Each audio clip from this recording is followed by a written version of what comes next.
Studio microphone, imagine this. The one man you grew up admiring, someone you called uncle, who guided you like a father, was secretly preying on the woman you planned to spend the rest of your life with. What if, behind your back, he seduced her, manipulated her emotions, and led her into a secret affair she thought was love, but was really a trap? Now picture this. He knowingly infected her with HIV, a cruel act masked as intimacy. And just when the truth threatened to surface, when the consequences of his betrayal began to unravel, he silenced her forever, with murder. He told me it was love, but it was a death sentence.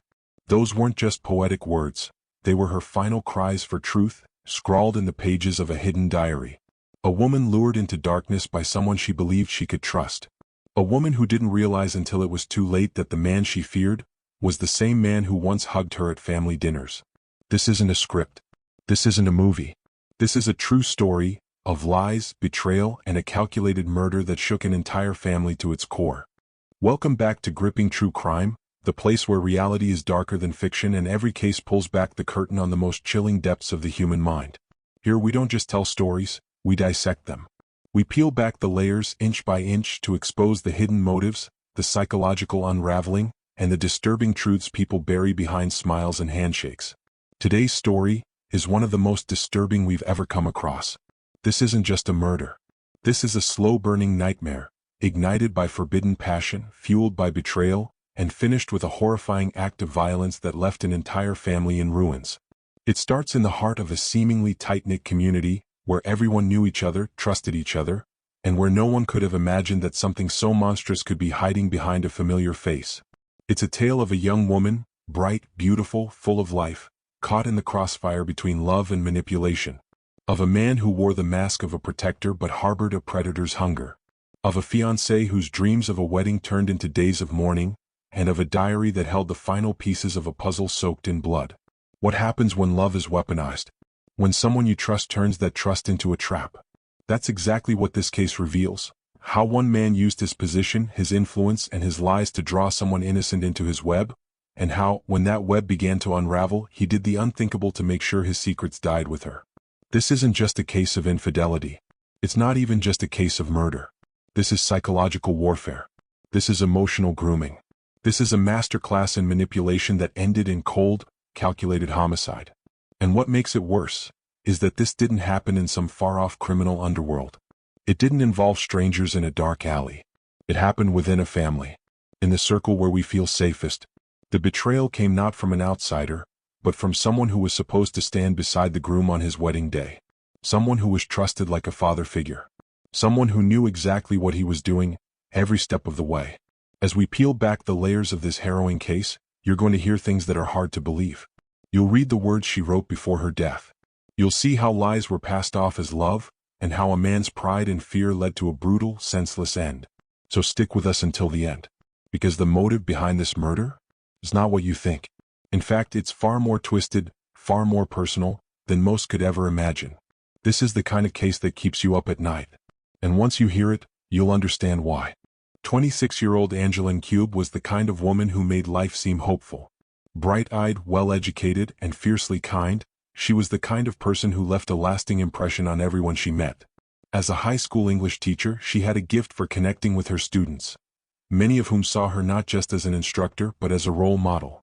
Her colleagues admired her dedication, her students adored her creativity, her community respected her ambition. She was, by all accounts, a woman with a future so full of promise that it was almost blinding. She had just landed a promotion at the local school district, a curriculum advisor role that would have marked the next major step in her career. She was excited about the impact she could make. But that wasn't all that made her glow with joy. On her finger sparkled a flawless engagement ring, an oval-cut diamond that gleamed almost as brightly as her smile. It had been given to her by her longtime partner, Marvin Dube, the boy she had grown up with, the man she believed she'd grow old with. Childhood friends turned lovers, they were preparing to seal their lifelong bond in a wedding that was just 3 months away. Invitations had been sent. Dresses were being fitted. Venues booked. It was all coming together. But while everyone's eyes were on the beautiful bride-to-be and the groom preparing for his big day, no one was watching Uncle Marvin. Marvin Dube was Tinashe's uncle by blood and godfather by choice. He was 49 years old, charismatic, deeply rooted in the community, and admired by nearly everyone who knew him. A former church elder turned community activist, he carried himself with the calm, authoritative presence of a man who always knew what to say, and when to say it. He'd mentored dozens of young men in the area, organized food drives, led family prayers. He wasn't just a respected figure, he was the kind of man other parents pointed to and said, "That's the example you follow." To the outside world, Uncle Marvin was salt of the earth. Humble, generous, God-fearing, people said. He rarely missed Sunday service, often quoted scripture, and was always ready to offer words of wisdom when a family argument broke out or someone lost their way. It was no surprise that Tanashi chose him to be his best man. After all, Marvin had helped raise him. He had paid for some of Tanashi's university textbooks, helped him land his first internship, and stood by him through every heartbreak and success. He was more than an uncle, he was a second father. But what no one realized, not Tanashi, not Angela, not even Marvin's closest friends, was that this man who everyone trusted without question, was harboring a dark, insidious obsession. Behind closed doors, Uncle Marvin was not the man he pretended to be.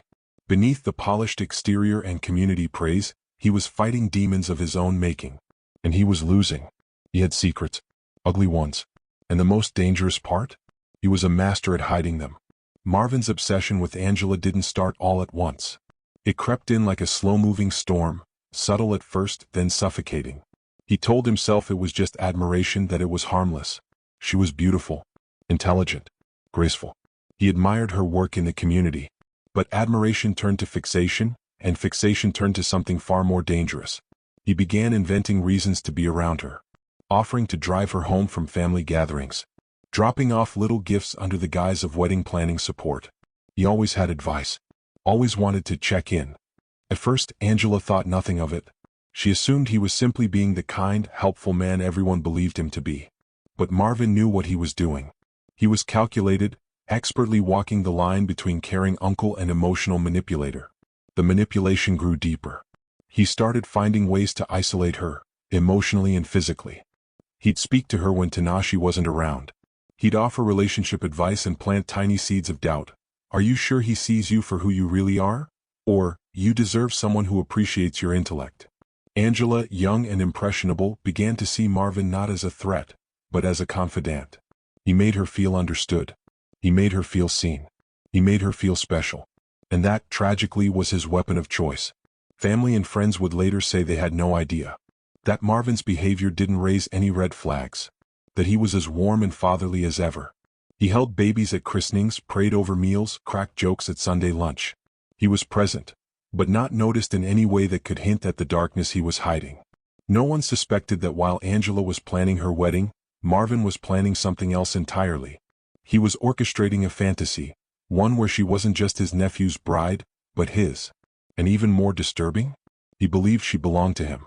Behind every text he sent her, every visit he made, every word of comfort he offered, was a twisted sense of entitlement. He wasn't just crossing boundaries. He was erasing them, slowly, methodically, without remorse. He began pushing for physical closeness, accidental touches, lingering hugs, moments that left Angela confused, even guilty. But Marvin, ever the manipulator, knew how to twist the narrative, to make her second-guess her discomfort, to blur the lines between support and seduction. Angela eventually confided in a close friend that she felt overwhelmed by Marvin's attention. But even then, she didn't truly understand what was happening. Because how could she? This was Uncle Marvin, the man helping organize the wedding, the man who had known her since she was in high school, the man her fiancé trusted completely.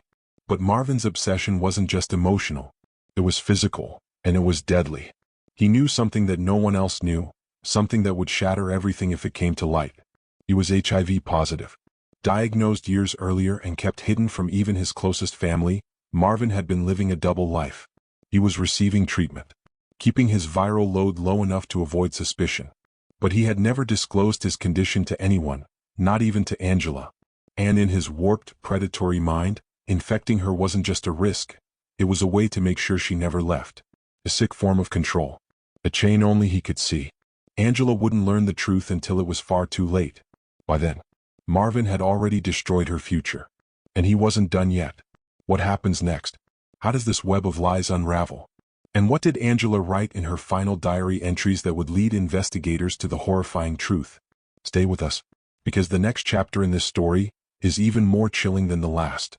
Angela first met Marvin, really met him, at a family barbecue one warm summer afternoon. The kind of casual gathering filled with laughter, grilled meat, and clinking soda bottles. It was the kind of day where no one expected anything more than catching up with loved ones. But for Angela, that moment would mark the beginning of a chain of events so sinister, so manipulative, that by the time the truth came to light, it would be far too late. Angela had always known Marvin as Uncle Marvin. Not by blood, but by the way he moved through the family like a respected elder, the man who offered guidance, wisdom, and a calm presence in times of conflict. On the surface, he was exactly who everyone believed him to be. He was there when Tanashi brought Angela to her first family event. He cracked jokes with her, complimented her intelligence, said he admired how she carried herself with grace. That afternoon at the barbecue, he offered her a glass of lemonade and asked how teaching was going. He listened, really listened. And Angela, flattered by the attention of a man held in such high regard, felt seen, heard, valued. What started as occasional small talk soon became regular communication. According to messages later recovered from Angela's phone, Marvin would frequently check in on her. At first it was harmless. How was your class today? Let me know if you need a ride from church. Tanashi told me you weren't feeling well, just checking in. To anyone else, it would seem like a doting uncle watching out for his nephew's bride-to-be. A kind gesture. A family bond. But if you looked closer, the tone began to shift. Angela confided in a close friend via WhatsApp that she appreciated Marvin's kindness, especially during rough patches in her relationship with Tanashi. She said, "Sometimes he just knows what to say. It's comforting. I think he gets me more than most people do." And then, a few weeks later, the messages took a turn. Marvin became more personal, more complimentary. He told her she was brilliant, that she had a rare kind of beauty, the kind that doesn't just fade with time. He made her feel special in a way she hadn't experienced before. And when Angela expressed confusion, even guilt, Marvin responded with a message that would haunt the investigation later. "You deserve a man who truly sees you, not one who just goes through the motions." Angela's friend later testified that she admitted feeling flattered and confused. She didn't want to betray Tanashi, but she was caught in a haze of emotional manipulation. Marvin had created a perfect illusion, one where he was her safe space, her sounding board, her secret protector. That illusion quickly spiraled into something more dangerous. They began meeting in secret. At first it was innocent enough, coffee shops, long drives. But then hotel receipts surfaced. Dates and times matched gaps in Angela's school schedule. Surveillance footage from a roadside inn showed the pair checking in. Marvin in his usual suit, Angela in a hoodie and jeans, eyes darting around as if already consumed by guilt. Investigators would later uncover love letters tucked between the pages of Angela's journal.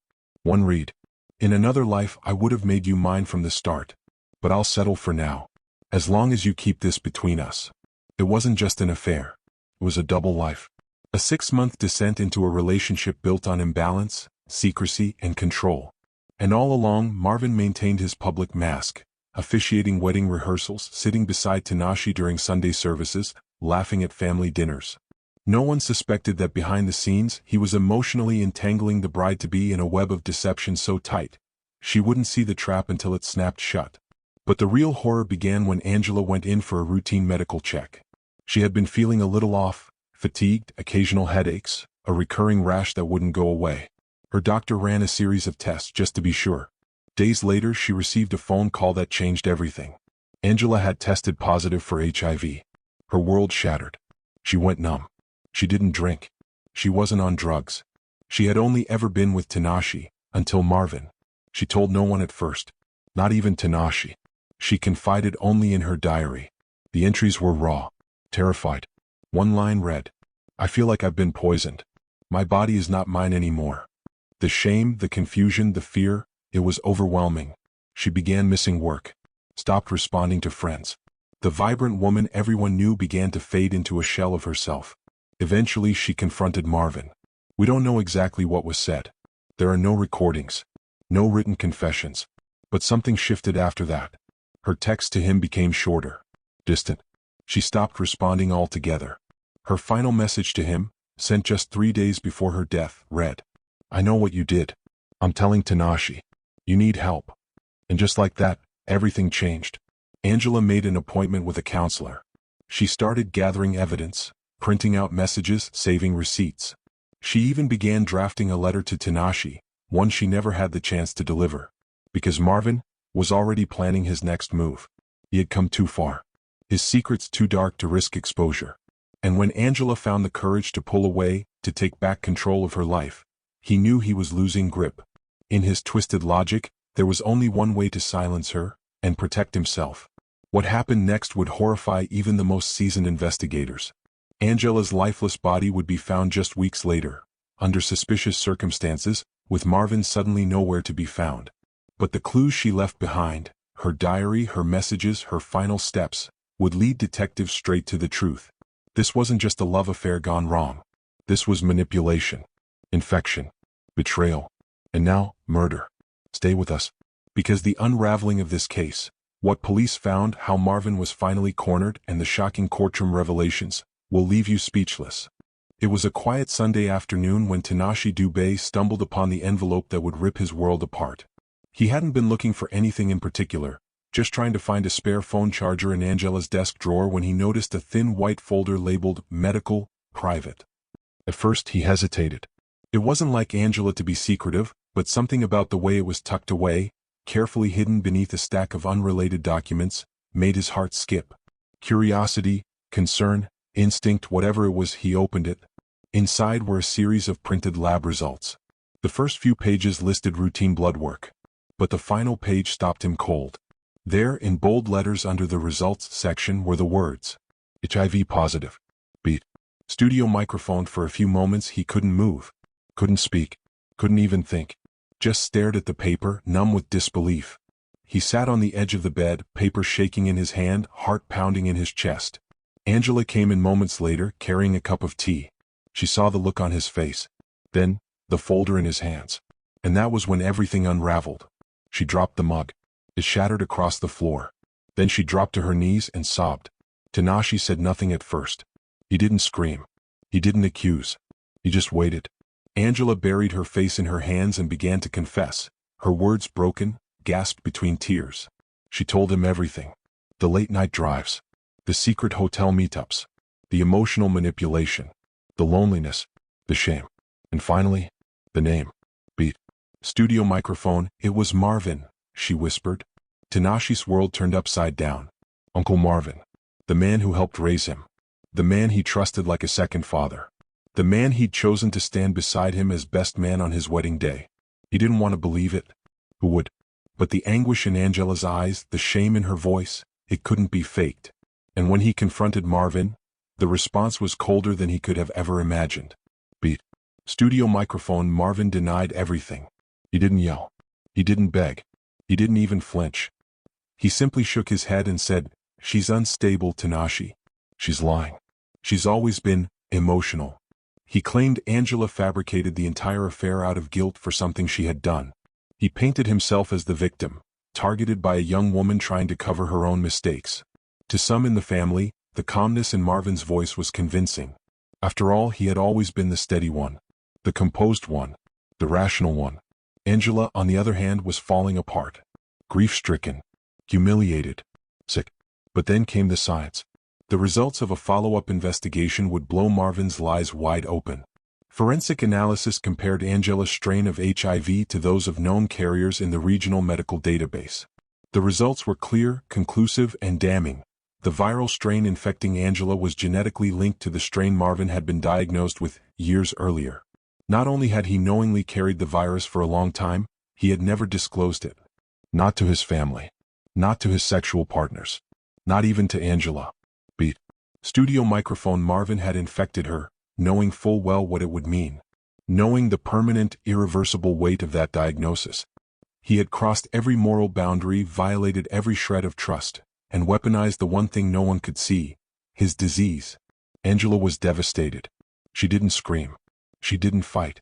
She withdrew into herself, haunted by betrayal, ashamed of the truth, and terrified of what came next. Her diary became her only outlet. And in those pages she poured out the kind of heartbreak no voice could carry. One entry, dated just 2 days after Tanashi found the test results, read, "He didn't just break my heart. He poisoned my future." Another entry read, "I trusted him. I believed in his words. I thought he wanted to protect me. But he was calculating from the start. He didn't love me. He destroyed me. She wrote of her guilt. Not just for the affair, but for believing Marvin's lies. For letting herself be pulled into his manipulation. For not seeing the danger sooner. She felt tainted. Robbed. Not just of her health, but of her life as she knew it. Beat. Studio microphone, and still Marvin continued his performance. He told other relatives that Angela had become mentally unwell. That she had issues with fantasy and attachment. He even implied that she may have gotten the virus from someone else entirely, trying to cast doubt, to twist the timeline to make her seem unreliable. But the evidence kept piling up. Angela's diary entries, the hotel receipts, the text messages, surveillance footage, and now indisputable medical linkage. Everything pointed to Marvin. And for the first time, the family started to question the man they had placed on a pedestal for so long. Beat. Studio microphone. Tanashi, broken-hearted and furious, cut all contact with Marvin. He moved out of the shared home he had once dreamed of raising children in. He canceled the wedding. Friends said he stopped showing up to work, that he barely spoke for weeks. And Angela? She was already fading. Emotionally drained. Physically deteriorating. But still trying to fight back. She contacted a lawyer. She began preparing a formal report. She was determined to press charges. But what she didn't know was that Marvin was watching. That he was tracking every move she made.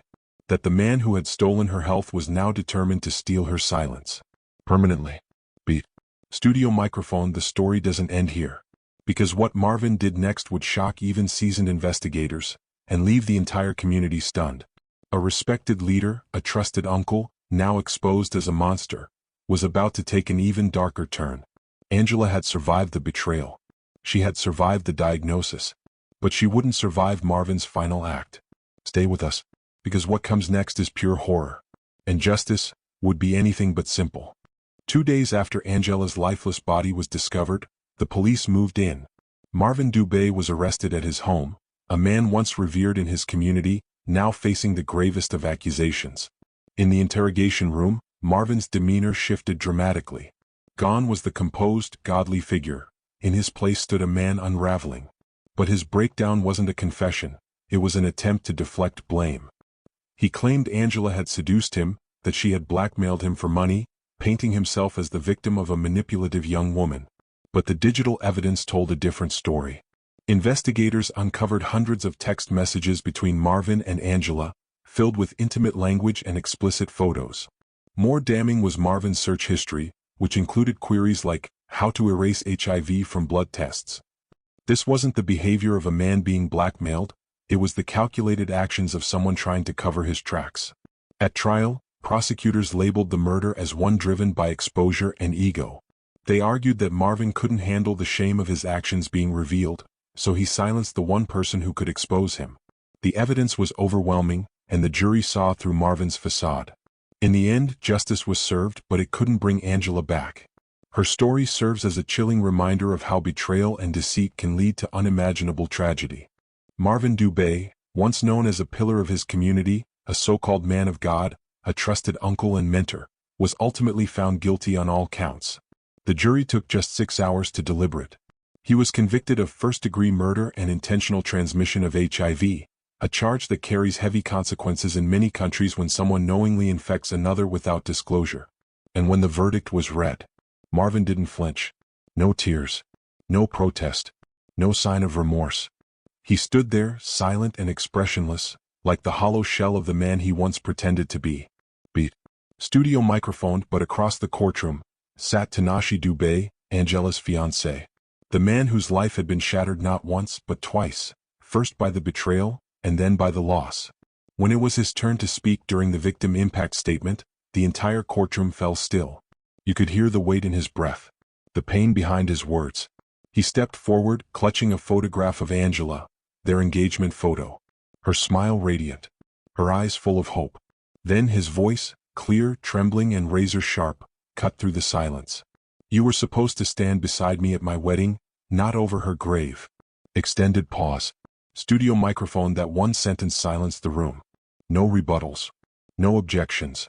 Just the raw, crushing weight of a man mourning a future that was stolen by someone he once called family. Tanashi had grown up idolizing Marvin. He'd been more than an uncle. He was a father figure, a guide, the man Tanashi chose as his best man. But Marvin had twisted that trust into something horrifying. Studio microphone. Angela's family, still reeling from the trauma, chose to channel their grief into something that could outlast the tragedy. They launched a non-profit foundation in her name, the Angela Ncube Trust, focused on raising awareness about the hidden epidemic of HIV transmission through coercion and abuse, particularly from authority figures and within trusted relationships. Their message is bold: not all monsters are strangers. They speak at schools, churches, and conferences, shining a light on the uncomfortable truth that predators don't always come with warnings. Sometimes they come wearing wedding suits, reading scriptures, offering rides home. Angela's mother now leads seminars on consent and emotional manipulation. Her sister, a nurse, runs a hotline for young women afraid to speak out about abuse, especially from those who hold power over them. What Marvin tried to bury in secrecy is now shouted in public. Studio microphone. Angela's story doesn't end with her death. It lives on, in every diary read, every classroom visited, every survivor who finds the courage to speak. Because silence may have ended her life, but her truth is what's saving others. Was this about lust, or something far darker? What truly drove Marvin Dube, a man nearly twice Angela's age, her fiancé's uncle, her supposed mentor, to seduce, infect, and ultimately murder her? Studio microphone. Psychologists who later reviewed the case suggest that Marvin's motives weren't purely sexual. They argue this was about power, control, and a deeply ingrained narcissistic obsession with dominance. To Marvin, this wasn't love. It was conquest. A toxic need to possess what didn't belong to him, and to feel superior while doing it. He wasn't just breaking boundaries. He was asserting control over both Angela and Tanashi, inserting himself between their relationship, their future, their lives. Studio microphone. In fact, several experts now believe that Marvin's manipulation of Angela was part of a broader pattern. Some question whether Angela was the first. One anonymous source, a former church member, told reporters there were rumors. Young women he'd counsel, behind closed doors, girls who just stopped coming around. No formal charges were ever brought, but the whispers have grown louder in the wake of Angela's murder. Could there have been others? Was Angela simply the one who fought back? The one who exposed him? Studio microphone. And if she hadn't? What if she hadn't written in her diary? What if she hadn't tested for HIV, hadn't told the truth? Would she still be alive today? It's a question that haunts those close to her, and one that casts a shadow over the entire case. Because this story isn't just about one woman's tragic death. It's about how predators thrive in silence. About how manipulation can masquerade as kindness. And how danger often wears a trusted face. Studio microphone. Marvin Dube wasn't a stranger. He was family. He gave the toast at Angela's engagement party, sat beside her in church, offered her advice when she argued with Tanashi. To the outside world, he was a man of integrity. But behind closed doors, he was orchestrating a betrayal that would end in blood. Studio microphone. This case serves as a brutal reminder. The greatest monsters don't always lurk in alleyways. Sometimes they sit quietly at our dinner tables. They wear wedding suits. They bless engagements. They offer help and ask for nothing in return until it's too late. That's what makes this story so chilling. Angela didn't fall prey to a stranger. She was hunted by someone everyone else trusted. And that's why we tell these stories, not to sensationalize tragedy, but to expose the hidden patterns behind them, to give voice to the voiceless, to shine a light on truths too many people are afraid to confront. Studio microphone. So, now we ask you, was Angela a victim of manipulation? Or was she complicit in the affair, not realizing the cost until it was too late? Was Marvin a cold-blooded killer from the beginning, or a man whose ego drove him to the point of no return? And most importantly, was justice truly served? Leave your thoughts in the comments. Let's talk about what justice looks like, not just in courtrooms but in families, in relationships, and in the shadows where manipulation hides. Studio microphone. And if stories like this shake you, if they make you question what you thought was safe or remind you how quickly trust can turn deadly, then hit that subscribe button. Because here at Gripping True Crime, we go beyond the headlines, into the psychological depths of betrayal, violence, and the human mind's darkest corners. Every week we break open real stories that aren't just shocking, they're terrifyingly true. Until next time, stay safe. And remember, trust no one.